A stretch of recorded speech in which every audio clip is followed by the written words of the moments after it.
Welcome to the Steve Stine Guitar Podcast, brought to you by GuitarZoom.com. If you want to improve your guitar playing, keep listening. If you want to improve even faster, go to GuitarZoom.com, where you'll find all of Steve's premium courses, masterclasses, and memberships that'll help you quickly and easily improve your playing. Now here's your host, Steve Stine.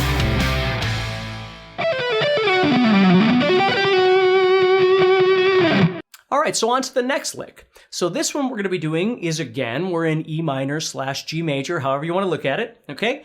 And this time what I'm going to be doing is moving across the way this way, but I'm using a lot of strings doing this.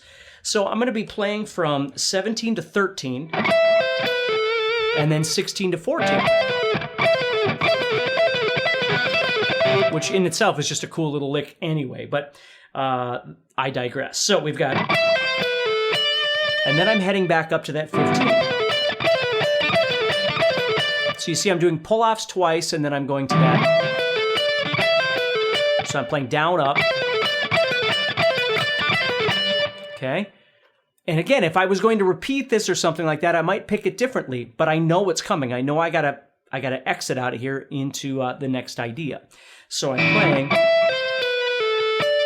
Then what I'm gonna do is go back to this 14 and slide down to the 11th fret. So I have... and that, again, is my exit, kind of like the last couple of licks that you've seen. It's that slide that allows me to reposition myself and do something different. If you're enjoying this episode and you'd like to support the podcast, go to GuitarZoom.com and consider becoming a premium member. There are 3 memberships to choose from. VIP, which gives you instant access to a library of short but powerful courses as well as new bite-sized lessons each month. There's also Play Songs that gives you step-by-step lessons so you can learn to play your favorite songs fast. And finally, there's Masterclass, university-level training on everything from soloing to music theory, from blues to home recording. For more info about these memberships and all the premium courses available to you, go to GuitarZoom.com. Now back to the podcast. Which I use all the time are these sliding ideas to reposition myself. I often refer to these things as escape routes. They're ways of me moving out into something else to start something new, right? So as I'm going... so right there, I'm coming down 11, 12, 14, so I'm playing this arpeggio idea.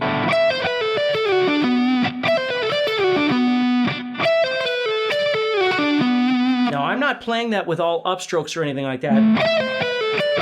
That's a slide. This is an up. This is a down. Now, you might do that differently, but that's how I'm playing.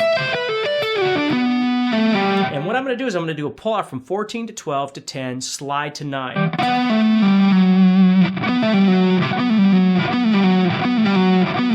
So there's my little exit again.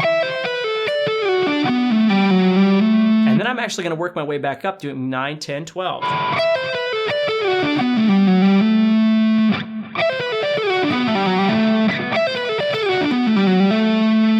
Over here to 9 and 7. Now that's kind of a big move for your hand.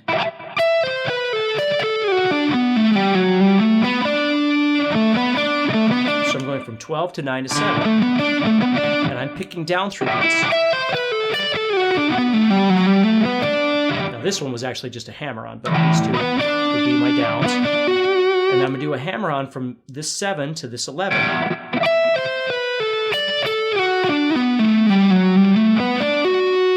And then 8, 12, back to the 8. And then just slide into that 7. And that's how I'm ending this.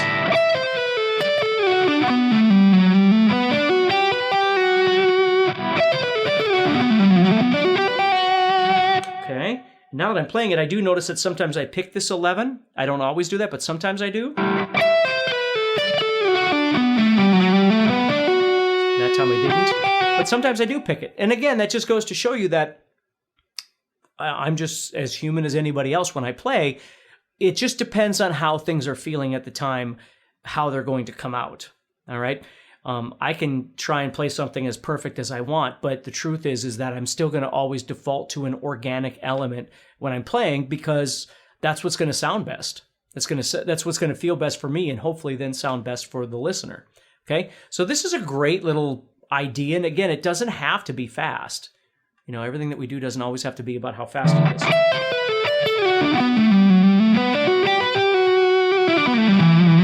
And then maybe you go into something else, right? Maybe you wind up on this note, and you go into one of those, or you go into that. I mean, there's a million places you can go. That's what's so awesome about this stuff. So when you start thinking like that, you've got a lot of opportunity. Next time on the Steve Stine Guitar Podcast.